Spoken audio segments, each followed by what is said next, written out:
everyone. I'm Coordinator Sargam and I welcome you all to today's edition of Mindfly webinars, where we will talk about artificial intelligence on the flight deck. Before we begin, I would like to remind all of you to remain on mute and keep your videos off. The webinar is being recorded and will be available for you to view once it is over. So we begin with a presentation by Captain Amit, who's been an aviator for the last 30 years. He's a safety and training expert. He's a fellow of the Royal Aeronautical Society, and he's author of the blog Mindfly. Over to you, Captain Amit. Okay, welcome aboard Mindfly, everybody. This is Amit Singh, and I'm very excited to see a lot of participants this time, a couple of new ones. We are live on Twitter as well as Facebook. Today is a different topic, not safety, but more of behavioral. The topic is artificial intelligence in aviation or in the flight deck. I have a small presentation, about 20 minutes long, and thereafter we can have a short question and answer session, or if somebody wants to come in and share the views, they're most welcome. So artificial intelligence and the flight deck. So before we start discussing what AI is in short form, we need to know what was happening in the past. So initial aircrafts were conventional controls. The pilot or the human was the master, and mechanical controls. So there were no computers. It was just man, machine, and of course, what was going inside the head, the brain and the mind, the tussle. Soon, automation was introduced. But what we have seen in the past 3 or 4 decades is that the human being has been left behind in the race. So apparently, there is a lot of technological development, but the participation of humans in the conceptual thought of the longer roadmap is kind of misaligned. So the users are being thrust upon technology rather than being trained and tagged along in tandem. So the next race will be artificial intelligence. Let's begin with the presentation. What is artificial intelligence? This is a standard slide. Artificial intelligence refers to the simulation of human intelligence. So we have intelligence, but now we want to replicate it or mirror it in something which thinks like us or ultimately is as creative. So that is the most powerful tool that humans have, creativity. So in the process, we need to develop something which mimics the brains, the neural networks. So AI is basically a simulation of human intelligence in machines that are programmed to think like humans and mimic their actions. The term may also be applied to any machine that exhibits traits associated with the human mind, such as learning and problem solving. AI is expected to execute tasks from the most simple to the more complex ones. The difference is the goal of artificial intelligence includes learning, reasoning, and perception. So we have machines, but machines are basically taking the load off the humans, even though they are more accurate, but they don't have the sense of reasoning and perception. Does AI eliminate the current human factor, which is what our thrust is? How does AI behave? And what would be the interaction between humans and AI? So in the past few webinars, we've been talking about human behavior, the cultures, and why humans err and the interaction between humans and machine, the human-machine interface. Humans, if we say, are error prone for a number of reasons. They're cognitive misers and quite moody. But so can be machines. We have seen automation in the newer generation aircrafts like the Airbus. The computers are quite moody at times. They work. If you reset them, they're fine. But at times, even if you reset them, they won't work. And suddenly they start working. So not even the engineers would know what happened. OEMs would be baffled why this happened. So there is some element which is not known. So that we can attribute to the moodiness of automation. Looking back at automation, you can define automation as the execution by a machine agent, usually a computer, of a function that was previously carried out by a human. So what is the need to automate things is basically take the workload off. Automation is more precise and can do repetitive tasks without much deviation. Whereas humans can do repetitive tasks, but not with that type sort of accuracy. And of course, humans will get tired. And there are many other factors wherein the performance goes down. What is considered automation will therefore change with time. When their allocation of function from human to machine is complete and permanent, then the function will tend to be seen simply as a machine operation and not as automation. So automation can be a small process, but if it involves a number of steps, number of logics and processes, you can call it a machine. So in a car, when you press a button, number of things happen and the car starts and begins to move. So human being has basically eliminated those steps from being manually carried out. So the machinery is now taken over. Their job is only to monitor, but monitoring also can be done by automation.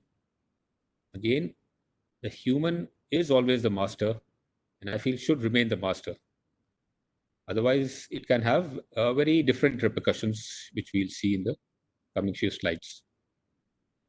We have the ATM machines, automated teller machines, cruise controls in the car, flight management systems, or automation, but they're performed manually by humans also. So we program a computer. At any time, we can intervene, change course, edit, alter. So we have full control. Full automation, machine controls all aspects of the function, including monitoring, and only its product is visible. So when we are doing an approach, an automated approach, we just have to press a couple of switches provided those conditions are met, and then we go into monitoring mode. So in the background, a number of processes are running and checking the systems as well about their integrity. So if there is a doubt on the integrity, then we get a feedback. The pilot is then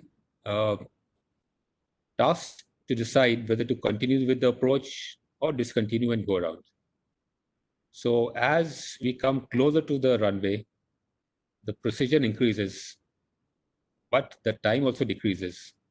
So again, it depends on the human being, his reaction or her reaction, and the capability to go around. So it is a split-second decision which has to be made. So the human being always has to be along with the aircraft and the environment. If you leave the visible environment or operating environment, then you're detached. So then you're always a step behind. A lot of research has been done by Parshuraman on humans and the use of automation. And most of this is an extract from there. So the question arises, did we understand automation in the beginning? Why did we get left behind in the first place? So designers tend to automate everything. So they're in a business of automation. They have to sell their products. So they're more eager to design and automate whatever they can. because designing it, automating everything will lead to economic benefit, but leaves the operator to manage this resulting system. As we have seen, the initial few aircrafts, modern aircrafts, they had a lot of glitches in the beginning, especially the Airbus 320, the fly-by-wire. They had few accidents and a lot of glitches. The OEM also learned from the operators. So basically, they were well ahead, they were more knowledgeable, but at the same time, there was a dark side, which they didn't know about and which they came to know at the behest of the operators. So trial and error, basically. Several important human factor issues emerge from this approach, including the consequences of inadequate feedback about the automation's actions and intentions, awareness and management of automation modes, under-reliance on automation and over-reliance on automation.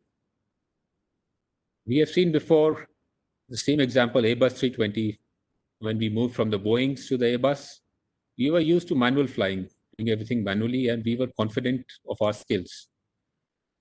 But Airbus had a lot of automation, and the OEM, their philosophy was the more you use automation, the safer will it be.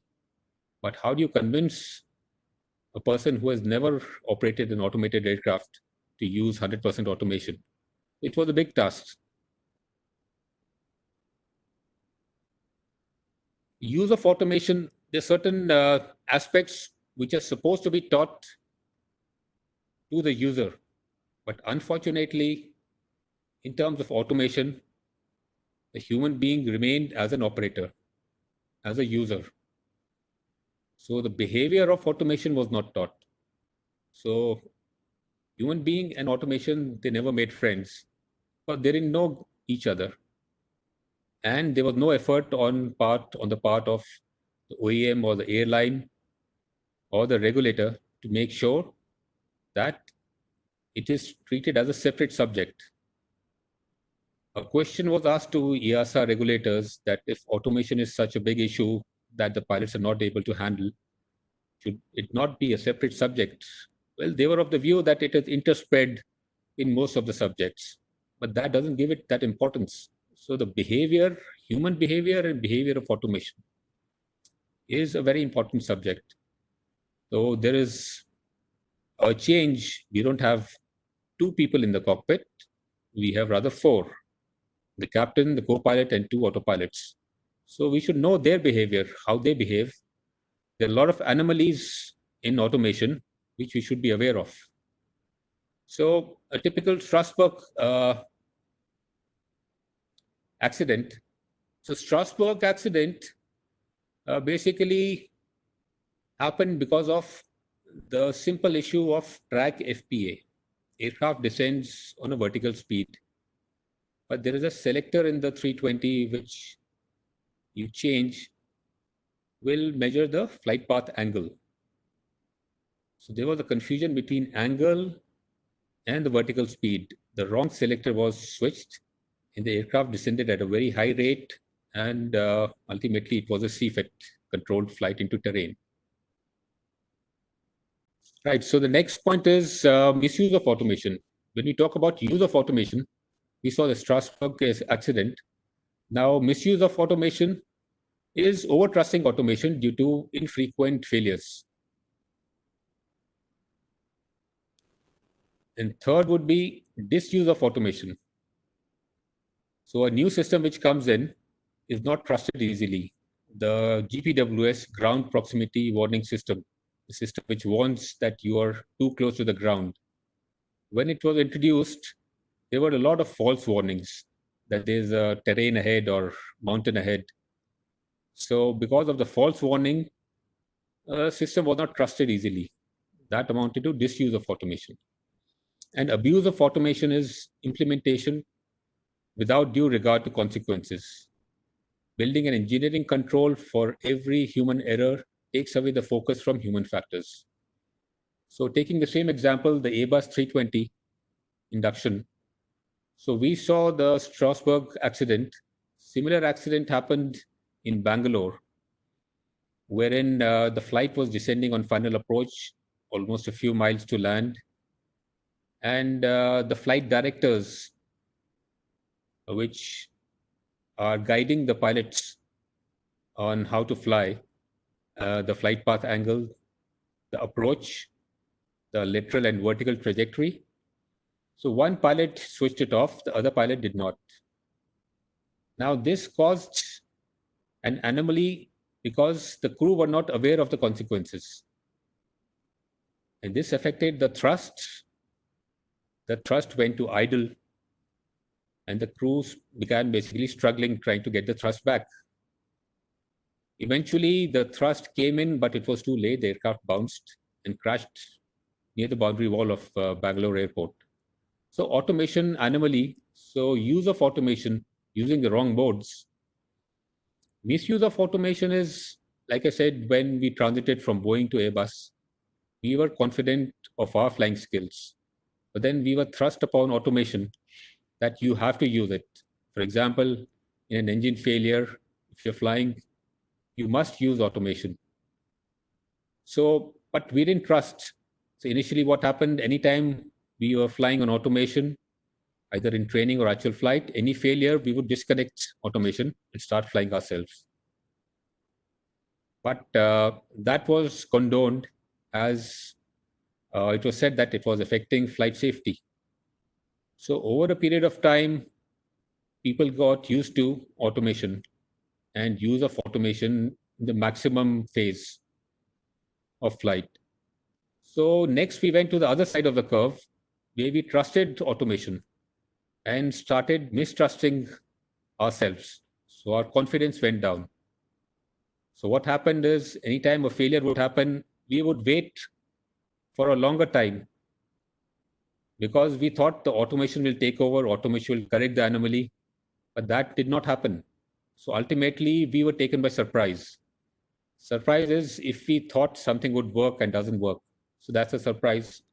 We never had a plan B to back up.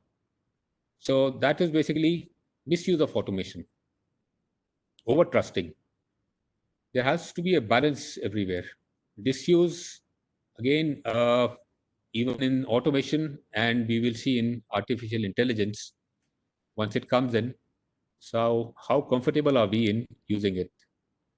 And abuse, of course, the operator will always be behind, because in the conceptual phase, when the idea is conceived, not much input is taken from the users, especially people at the grassroots level, and their behavioral aspects or their cultural aspects in devising SOPs or the designing the equipment itself.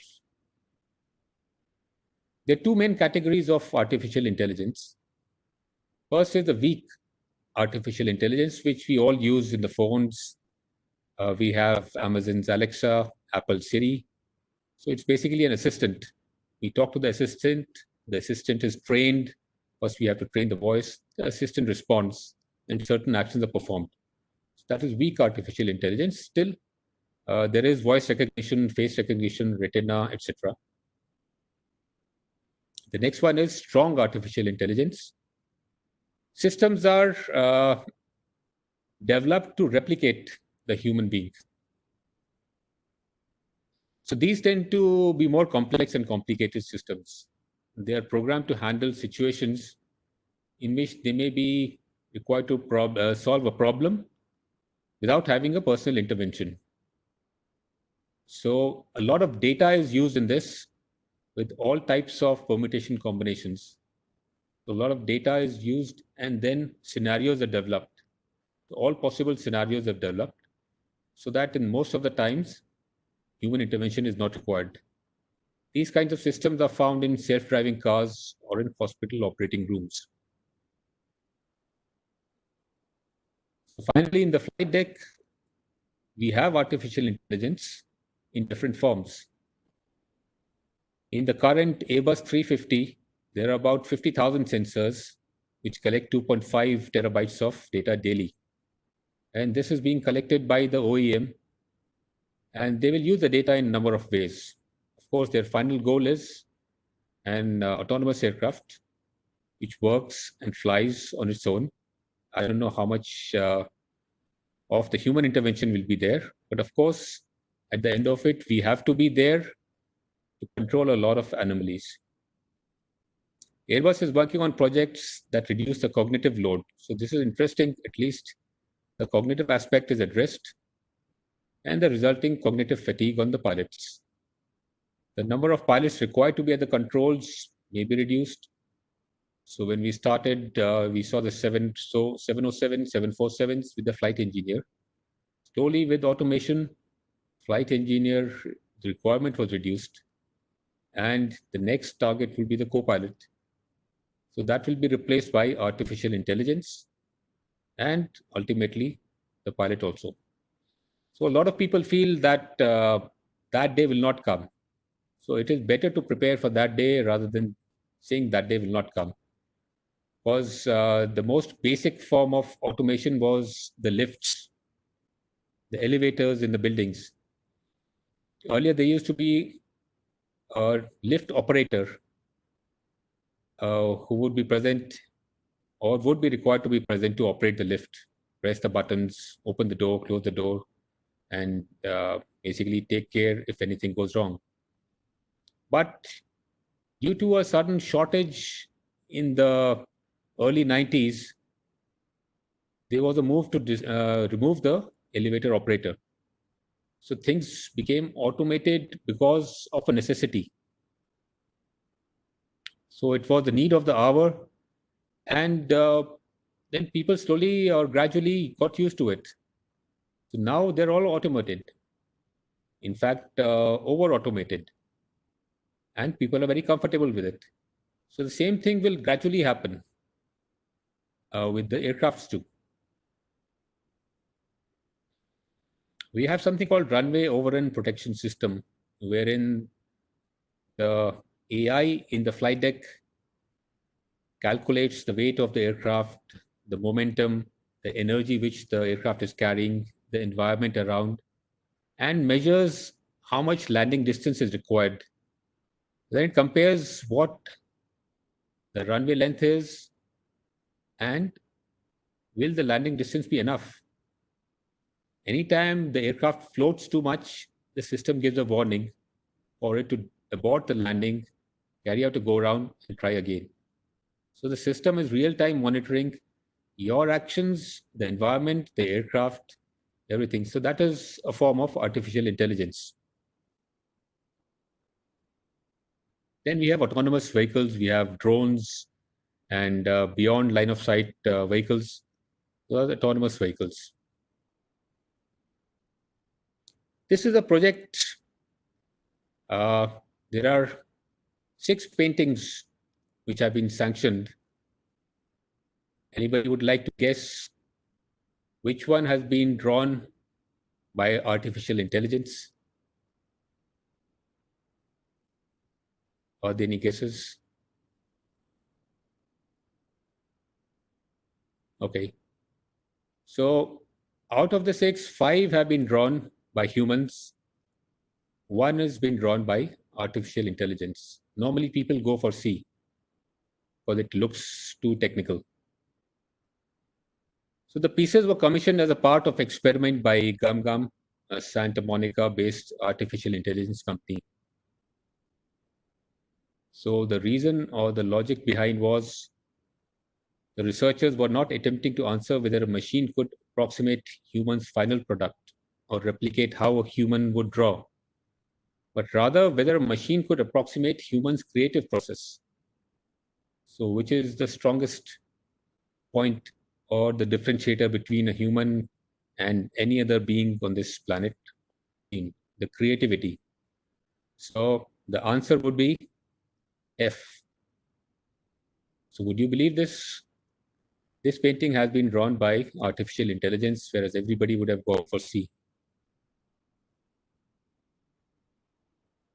NASA has a project called Learn to Fly, wherein besides human beings, the machines are trained how to fly.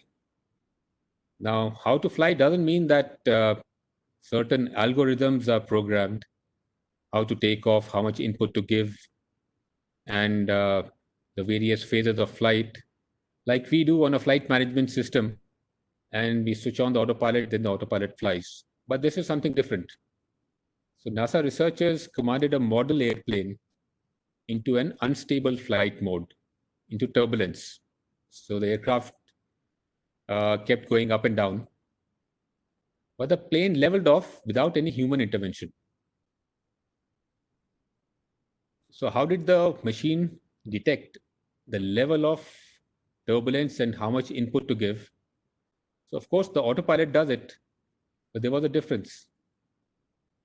Autopilots on airliners fly through turbulence every day. So what was the difference about this software that the researchers did not pre-program it with the aerodynamic model of the plane that would normally define how the autopilot should change the thrust or the disposition of plane's flight control surfaces. Instead, researchers designed the software to rapidly figure out how to make the aircraft execute the appropriate pitch, roll in yaw maneuvers. So at times, the autopilot has limitations within certain Gs, so beyond which the autopilot can trip.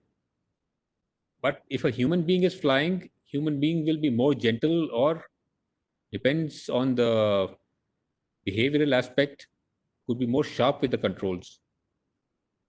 So here, the difference is that autopilot is normally programmed to maintain certain Gs and certain parameters, which is within so many feet you have to keep the aircraft.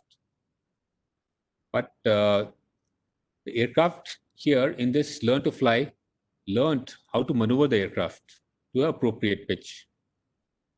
The software outperformed the human pilot, whose movements earlier tried but failed to level the plane. So not only was the artificial intelligence more accurate, but it learned the process. So there's now a difference between when does the human being intervene or assist the machines, and is it possible for the machines to go autonomous on its own without human intervention? So that concept is called machine learning and deep learning. So machine learning is, in the top we can see the input. You have a human being who extracts information. So for example, what's going in our brain, the way the wiring is done, the logic patterns are programmed by the human being into the machine, and then we have an output. But the difference in deep learning is the human being is eliminated. The input, we have extraction, classification, and output. So the key difference, for example, is there is a software or a artificial intelligence machine which has learned or taught itself how to play chess. So the human being did not teach the artificial intelligence how to play chess, but that was a self-taught. So that is deep learning, wherein the neural networks in our brain are replicated. The synapses and the neurons, those processes are replicated to that accuracy that the system can learn on its own. It's like reading a book or a manual and performing or learning a job. So the same way artificial intelligence is or has the capability to do that. So there's a timeline from 1950s to 2017, artificial intelligence, engineering of making intelligent machines and programs, then the ability to learn without explicitly being programmed. And deep learning is learning based on deep neural networks. Safety system on artificial systems, artificial intelligence systems is the most worrying aspect. The open letter written by all the bigs in the computer industry. And it basically points out to the pitfalls and the benefits. So it says the potential benefits are huge, since everything that civilization has to offer is a product of human intelligence. We cannot predict what we might achieve when this intelligence is magnified by the tools of AI we provide, but the eradication of disease and poverty are not unfathomable. So what is the end and what is the limit? We don't know. Maybe artificial intelligence can achieve it. Because of the great potential of AI, it is important to research how to reap its benefit while avoiding the potential pitfalls. So it is not just a machine that we are building, but it is, or it can be a whole new world that we are building, whole new culture that we are building, new set of people which we will be interacting more often. So worrying part is the cyber security in aviation, the path to achieve the goal, which can be destructive. So airplanes, most automated airplanes from the 350s, the 787s, and further beyond the next generation, they have a central processor and so many computers controlling the flight management, thrust, all systems, flight controls. So what if somebody breaks in? So a break-in is a potential threat which the UN body ICAO is addressing, and they were to come out with a global standard in 2020. We still have about 6 months to go. But the second part is the path to achieve the goal can become destructive. So you might have a path, which means you can tell artificial intelligence, this is what I need. But how AI goes about achieving or fulfilling that need can become destructive.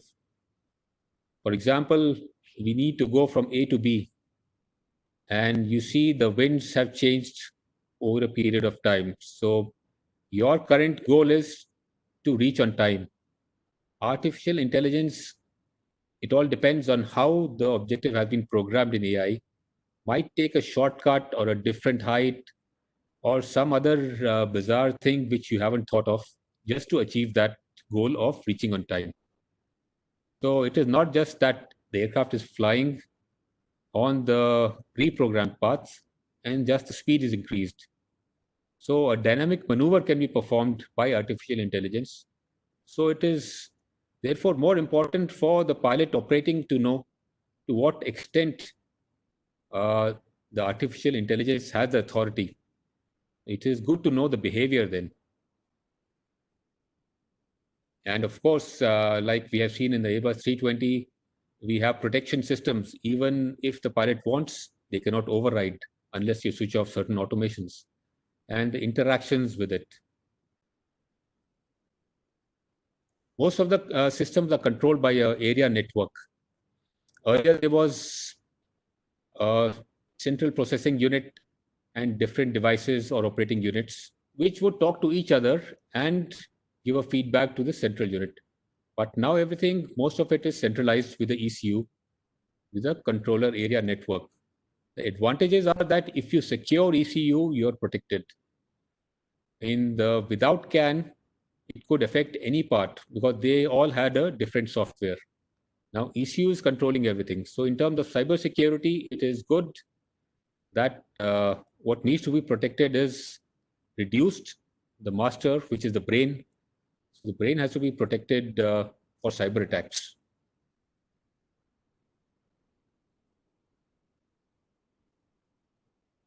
Certain myths and facts about artificial intelligence, which is that super intelligence by 2100 is inevitable, or super intelligence by 2100 is impossible. It is a long way. The fact is, it may happen in decades, centuries, or never, but artificial intelligence experts disagree, and we simply don't know. So we are moving towards it, but if you look back, we still haven't dealt with the pitfalls of automation. For example, in the Boeing 777 or in the Airbus, there are certain anomalies wherein the aircraft could climb or descend without a pilot input. So it depends on the tropopause temperature or at the top of descent. So those are certain notifications which are given to the pilot, and they are trained to expect something which is ambiguous and which has no reasoning. Until the manufacturer figures it out, the pilot is still at controls and the master. So looking back, on one hand, we still haven't dealt with all the issues with automation, but we are forging ahead with artificial intelligence, which we are not fully aware of. So we have to tread the paths very carefully. It is very important for the user or the pilot to be kept into confidence and trained on the behavior of automation. Mythical worry, AI turning evil, which we see in the movies, AI turning conscious, becoming a real person and a rogue. The actual worry is AI turning competent with goals misaligned with ours. So the goal and the path is very important. So it may be competent, but the paths may not be aligned with ours. So that is an actual worry. Another is robots are the main concern, again coming from the movies. Fact is, misaligned intelligence is the main concern. It needs nobody, but only an internet connection. So once you have misaligned intelligence and the system is activated, then how do you recover the system? So that is the issue which has to be addressed. Mythical worry, super intelligence is just years away. So don't panic. It will take time, but the idea is to plan ahead. Coming back to behavior, humans and machines are fundamentally different entities. We either see the machine or do not see the machine. The machine can be in any form. It can be in a human form or integrated with a human. It can be in any form, but a different entity. They are similar in one aspect. Both make judgments and inferences that support individual and institutional decision. And both take parts in decision.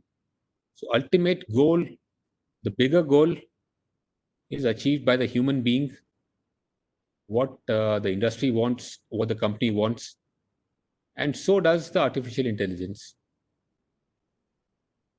These decisions have consequences for individual as well as the society. So society, as we have discussed before in cultures, is not alone. It is always connected to the human being, and so will it be connected to artificial intelligence.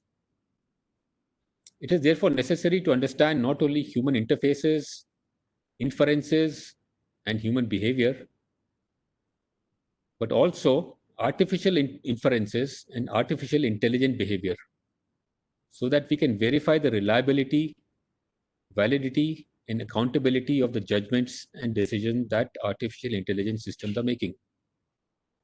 So automation is not that advanced. Human being has begun to understand the way machines operate. So in case they are deviating from the path, we know when to take over. That all depends on the training. So before it becomes too late, the idea is to take over control, since human being is still the master. Same happens with artificial intelligence. So it is important to know the behavior of AI so that it is not too late before you intervene. Or you should know, or you should have the tools so that you can intervene. The key to disclosing the link between AI inference and behavior is to employ the philosophical foundations of reasoning on the study of AI behavior in specific contexts that have specific purpose and lead to specific outcomes. So this, I think, is the most important slide, wherein you need to understand the behavior, the outcomes, the path, the intelligence, and the inferences. So, like I said before, it is not two pilots in the cockpit. We have 4 people. So you need to understand how the other 2 behave and what is their level of, or their limits, and what is your limit. When can you take over? When can they prevent you from taking over? So it is not a simple interaction. So you have to live with them and you have to understand their behavior. So it is like having any other person living with you. Understanding AI, we have the famous Kahneman with the cognitive bias.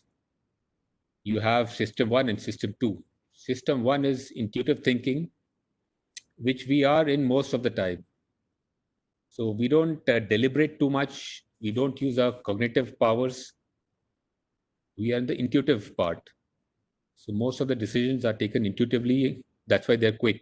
We have certain heuristics, certain rules pre-programmed based on our past experiences that, for example, whatever goes up is good, goes down is bad, or the rising sun is good, setting sun is bad, things like that. So we have made our own rules, which basically are programmed into heuristics, and that help us in intuitive thinking, because every day we take maybe hundreds of decisions. We don't think every time before taking decisions, but most of them are correct because it has been seen or experienced in the past. That is why we are confident about them. Second is system two, which is analytical thinking, which is to basically analyze what's happening, come out with options, eliminate options, and then take the most appropriate one for the circumstances. Because in a different environment, you can have a different set of options.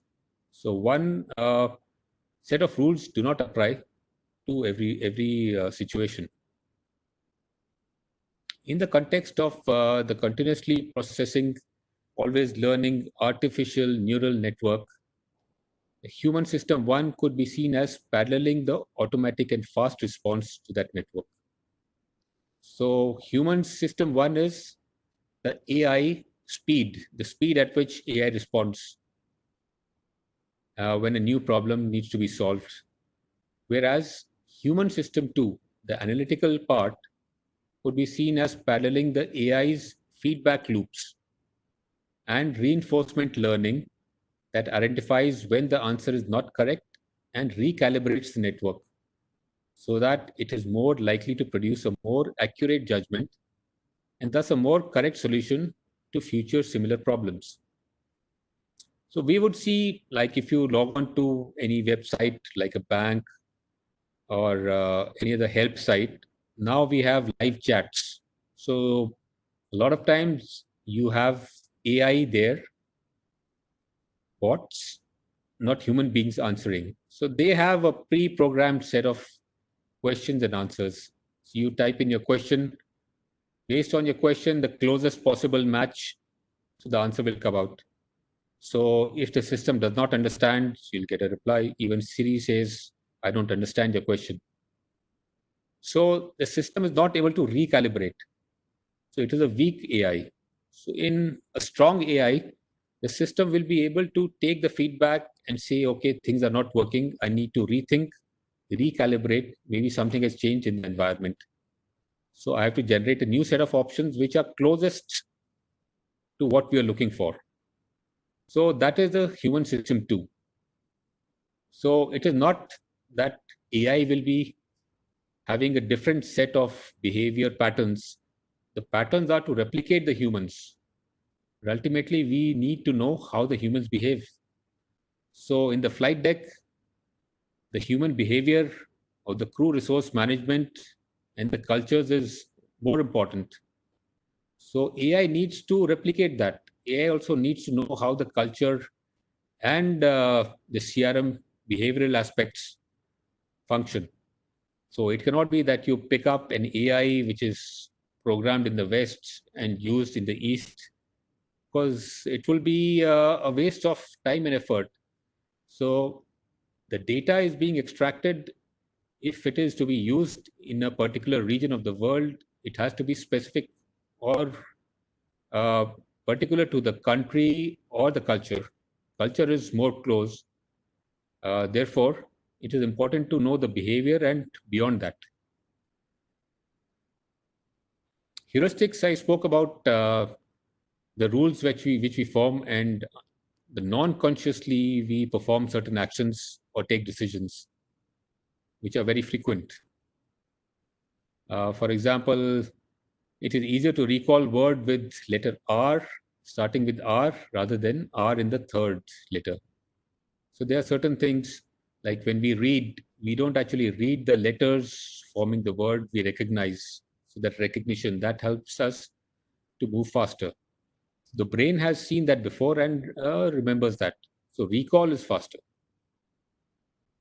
The representativeness heuristic, which is the second part, prompts us to make an instant judgment of an unfamiliar phenomena based on a perceived similarity to a familiar phenomena, even if this similarity is only superficial. Now this becomes more complex. So how does AI handle that? For example, the color of someone's skin, the way they dress, or the way they talk are characteristics that, when they occur in combination with demographic features such as age, gender, occupation, may prompt us to infer that specific individual characteristics and specific demographic features are strongly related. So AI or automation may be able to have features like facial recognition.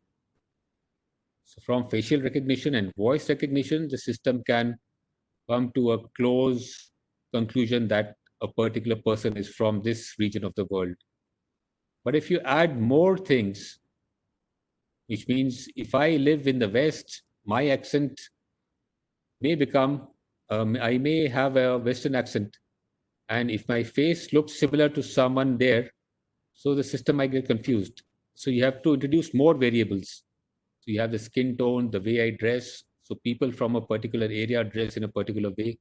So the greater the data is there, more artificial intelligence accuracy will take place. So to summarize this, the fact is that AI is here to stay. And we have to accept that fact. Like previous generation automation, we should not fall behind. So it is imperative that we understand the behavior of AI and introduce the subject early enough so that we get comfortable with the subject. In the early 80s, we saw that a lot of people had difficulty adopting to new technology. It is more of a mindset or more of a cultural issue that we cannot do it or we should not do it. But if it is here to stay, it is the future, and it is going to make our life simpler, ease our cognitive load. It will not take away the jobs. It will take away the current jobs, but it will generate other options or openings. Rather, we will have to generate. Humans need to develop and understand artificial intelligence. Human intervention will always be required. So we should always be the master unless AI goes rogue. Safety and security are the first, last, and should be ingrained in everything. Thank you very much for your attention. You have the Mindfly blog. You can write to me. At my Twitter account, all the videos will be uploaded on YouTube. We are on Facebook, and that's my email ID. Thank you very much for your attention, and I will now hand you over to Sarga. Thank you, Captain Amit. So while we wait for the questions to come in, I would like to get your perspective on the fact that pilots today are more in a monitoring role than in an actual operational role, which leads to a lot of issues in the flight deck in case of automation or the autopilot failing to function. What are your views on that? And what can we do to improve that? It is basically an arousal factor. So maybe on a long cruise, we are in the monitoring mode, even though the aircraft is automation is monitoring the systems, but there will be times where the system is drifting. So we can have some advisory or a system malfunction happens. So if we go into a, what if I say, won't be accurate, but a slumber, our body systems go down. So that is the arousal rate goes down. So from now, a lower arousal rate, we need to immediately jump and get back to where we were. So that time span is quite a bit. Yeah. Now, if we go into a state of shock or a surprise, the body recovers very fast, but the cognitive part takes time, at least 30 seconds. So in that time, what we have seen is inadvertently, a lot of actions have been performed, a lot of jet upsets have happened because we have acted before our mind activates or brain activates. So the first rule in upset recovery is to do nothing and start breathing. Once you start breathing, which is the core, then you get back to your body. You realize where you are, your environment, your surroundings, then you connect and think in what you do.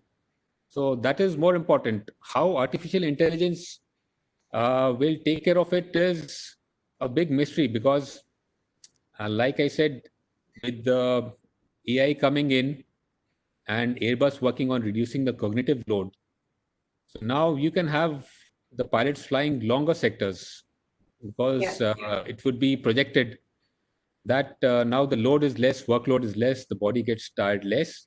You can fly longer sectors, but that arousal factor has not been addressed. How does one completely switch on in a second?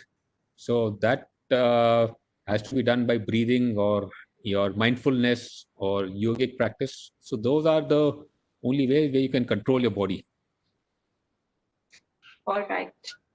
And in what way do you think AI would be advantageous in training?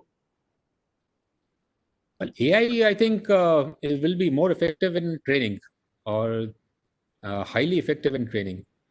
If you see or compare a flight simulator to an aircraft has a flight data recorder wherein there are hundreds of parameters which are recorded, whereas in a flight simulator, very few parameters are recorded.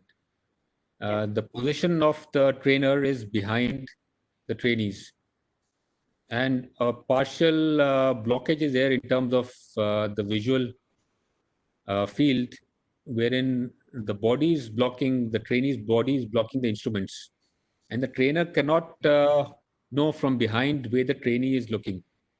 So is the trainee fixated, or is the trainee looking at the wrong instruments, or did the trainee overcorrect or undercorrect? All these factors are all subjective, and there are a lot of biases, human biases, which come in. With artificial intelligence, the system knows that a particular maneuver has to be performed within so much accuracy, at what time, what input has to be given, and where should the pilot be looking to get some inputs, or which switches should he operate. So in real time, artificial intelligence can give a feedback. For example, the American Air Force is using AI in training.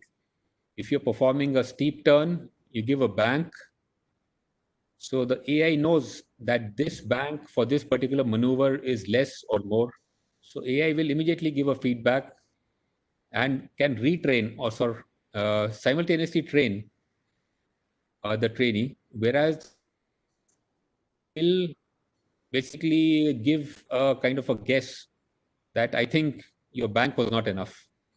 But AI will be sure that your bank was so many degrees at this rate and at this point. So it should have been so much with certain tolerances. So that is how AI works in training. Similarly, with the unstable approaches, why was the unstable approach performed? Why was the GPWS maneuver or wind shear maneuver not performed accurately? So all those accurate feedbacks will come through AI. Yes, true. So we have a question from Dikshinder Singh who wants to ask whether the head-up displays. Pardon me?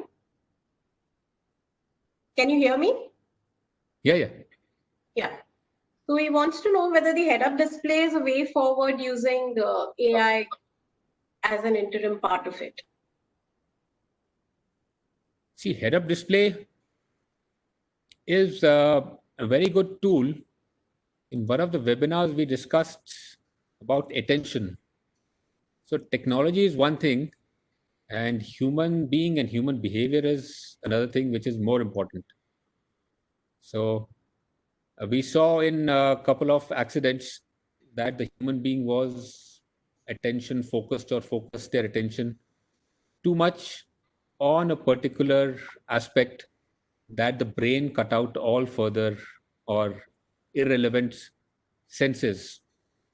And in this PIA crash in Karachi, one of the factors could be that induced auditory deafness, which means a lot of times people wonder that the aircraft was going down, GPWS was layering, pull up, and you had overspeed warnings. Why did the pilot not hear it? Yeah. Well, if your attention is too focused on one thing and you are under high stress, strung, then the brain automatically shuts off other sensors that could include the auditory senses, so that the visual perception or the perspective is kept alive. So vision is given more importance by the brain, and the auditory becomes the secondary nature. Similarly, in head-up displays, it is good for the pilots most of the time, but the drawback is again the attention. In an experiment conducted on the simulator, it was seen that again, when the human being was too focused on a particular element on the runway, they did not see big objects like big 777 lining up in front of them.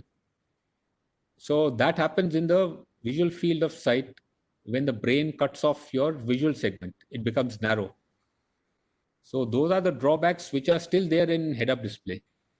So artificial intelligence may be able to detect or integrate with the airport systems and can tell you or warn you in advance. So those sort of linkages can be built. So ultimately, things have to work with integration. You cannot have parallel systems running. Like we have competitive systems, we have Android and we have iOS, but that integration is not there. So when you have an aircraft coming in, that has to be integrated with the air traffic controller, the ground for ground lighting or other air traffic. So you'll have the ADSB. You can see other aircrafts on ground as well as in the air, or maybe the jeeps. So there is no limit to it. Again, the downside is if you see the cockpit layout of an old 707 with hundreds of dials and a 350 or a 787 with the big screens. So there are multiple layers of information. A pilot need not know so much at a particular time. He needs basic information. So certain layers have to be cut off and only need to be shown as need basis. So that has not been achieved. The pilot is still overwhelmed. So when a failure happens, there is too much information. He doesn't know where to focus. So at that time, AI needs to come in and cut out the rest, show the pilot only what is required. So that sort of integration is possible with the HUD. Right. So we have Anil Chopra who would like to ask you a question directly. So I'm going to unmute him and maybe he can continue after this. Yep. Hello, good evening, Captain Amit. Can you hear me? Good evening, I can hear you, Anil. Yeah, hi. My question is, of late there has been a little debate on automation versus manual skills. And we do practice it in the simulators. We do emphasize on all this, right? Right. Now, with the time, as you covered very nicely, first I must appreciate an excellent presentation. The artificial intelligence and the automation is going to increase day by day, and it is not going to be reducing. Okay, that means we're going to be more dependent on this. Mm-hmm. There is backup, and the backup is also increasing day by day, and the quality of the backup or the quality of the computers for that matter is also increasing. That means it's a fail-safe system. Finally, we're going to have, like you gave an example of the NASA, right? Right. Yeah. where the artificial intelligence were more prominent than even the individuals or something. Mhm. So when we think towards improvement day by day, why are we still, emphasizing on the manual skills? So my question is, what is the relationship now with the quality of artificial intelligence increasing, the quality of backup increasing, the quality of computerization increasing, and the emphasis on manual flying increasing? So where do we draw a line, and how do we do it? That's what my question is.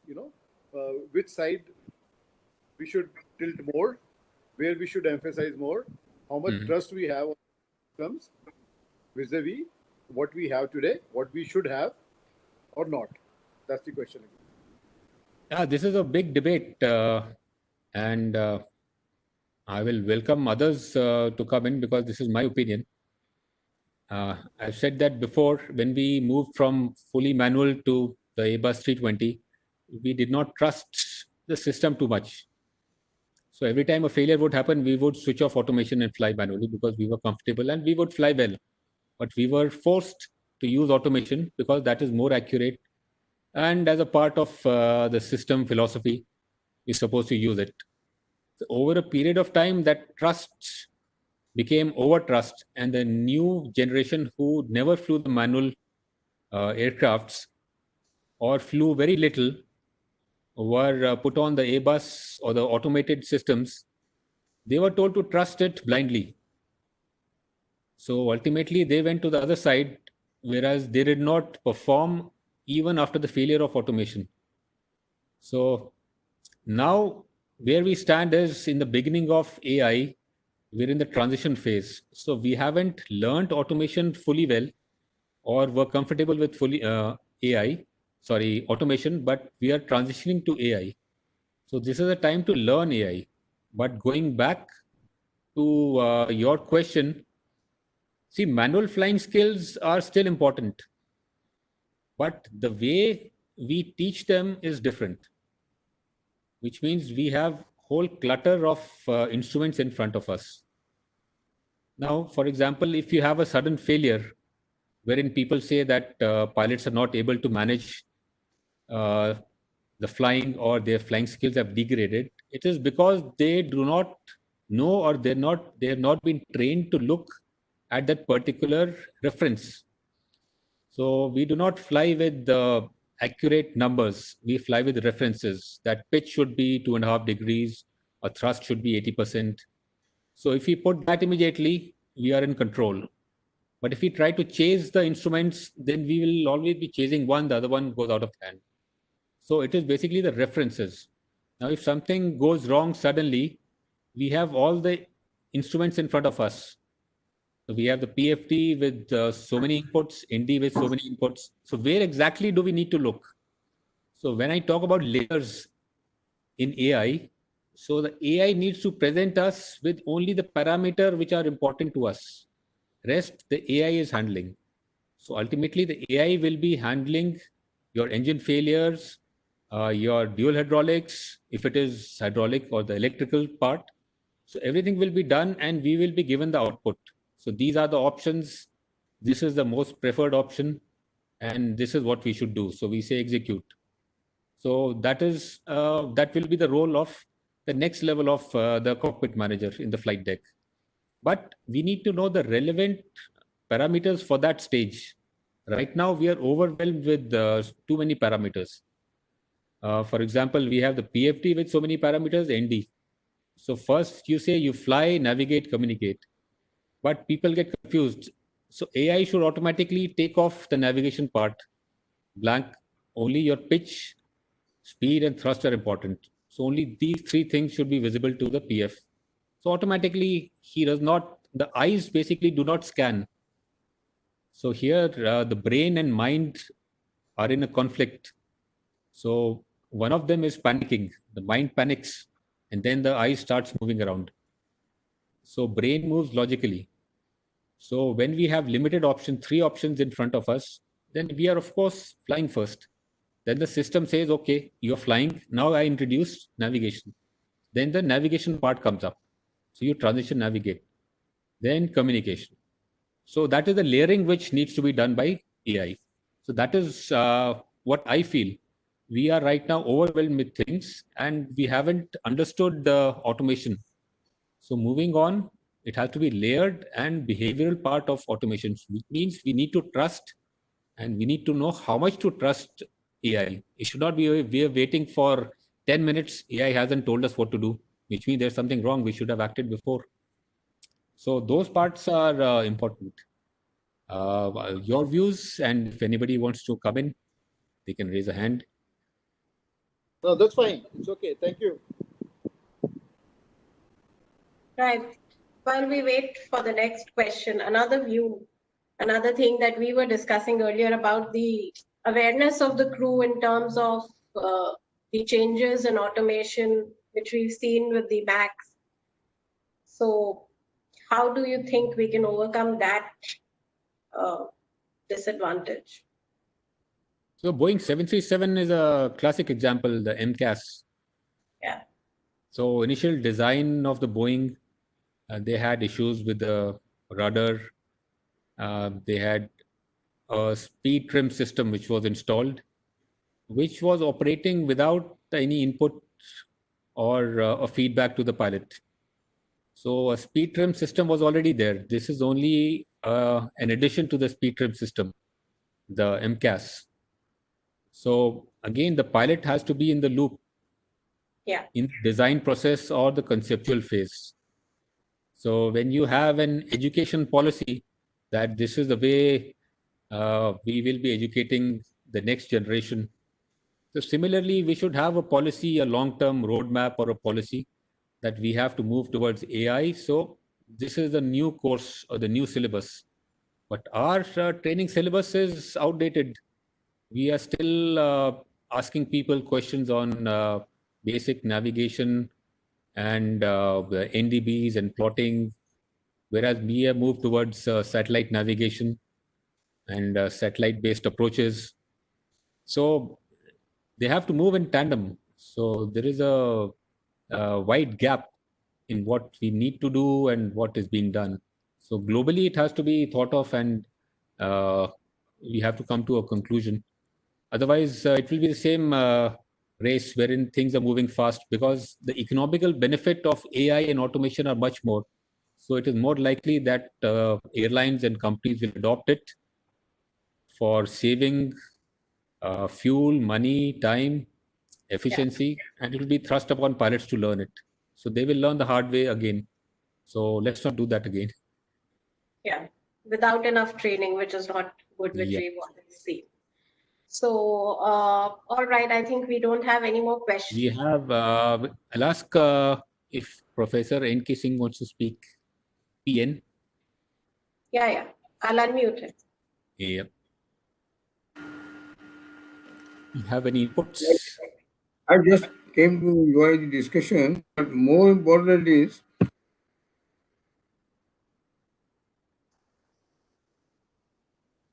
I can't hear you. No, he's gone on mute again. Okay. researching. Pardon? I Are can you hear able to you. hear me? Yes, yes. So the artificial intelligence started right from that time after World War II, the researchers in England. But the question is, now the artificial intelligence has reached a stage where it has to be guided by the human intellect. Now it has to guide human intellect. I mean, there can be a stage where think of the artificial intelligence guiding the human brain, but that may come one day. But at present, the human intelligence is guiding the artificial intelligence, because without human intelligence, artificial intelligence cannot function. It cannot exist. So its existence is based on the raison d'etre of that is that we have human intelligence and human culture, human behavior. I just want to say, okay, this is what Captain Amit Singh has brought out very nicely.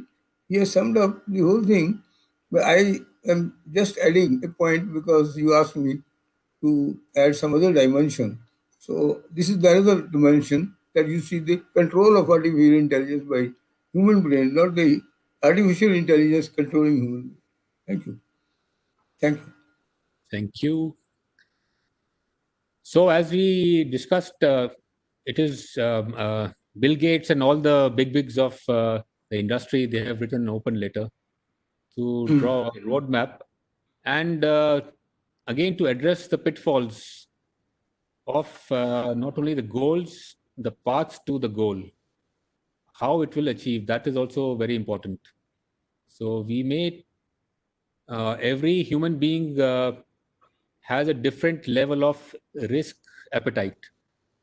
So it depends on now till the age of maturity, your amygdala is not developed or prefrontal cortex is not developed. That is why you see a lot of teenagers taking a lot of risk. So they tend to take more risks. So, and whereas the number of accidents in aviation drop after 25 till about 60. After that, there is a gradual increase. It is not because they're immature or they're teenagers. It is because the prefrontal cortex is not able to assess that level of risk. It is the physical maturity of the brain. So again, that aspect we can cover with artificial intelligence, but how do you want to achieve? We see a number of people, even adults, taking high risks, or even in military, you take high risk. So in those fields, AI has to be programmed about the risk level of the safety aspect. Whereas in commercial flight, that aspect has to be cut out. So a commercial airline should not take the path of a fighter. So that programming has to be done, because when you have to think as an individual and imagine AI will be thinking like you. So at times you think abstract things, totally bizarre things. Why can't we do this? So maybe there will be a stage when AI comes up with a proposition or a solution that to achieve our goal, why can't we do this? That time you should be able to say, no, that is not acceptable. Because the path to the goal, AI is not may not be that sensitive. So that emotional angle which humans have, AI may or may not have. So that is the question which is still open. Yes, there's another thought from Yogesh Ramji on similar lines where he says that artificial intelligence can also be traditional intelligence. The human still remains the master, and AI is mainly used to assist the human to achieve a goal, giving the human various options, improving focus and helping guiding. So all on the same lines. I think we will wrap up, Captain Amit. Okay. We already ran out of time. So to sum up, I would like to say that we are going to witness a huge change through AI in the days to come. And automation has improved the safety records, but whether we're ready for pilotless flights or not, that seems to be seen. In the meantime, we need to focus on training, and we need to focus on the crew adapting to the levels of automation that we have in the cockpit. I thank all of you for joining us today. Next Saturday, we would talk about investigations and reports for accidents and investigations. So next Saturday at 5 p.m. We hope to see you all then again. Thank you so much. Thank you, Captain Amit. Thank you very much.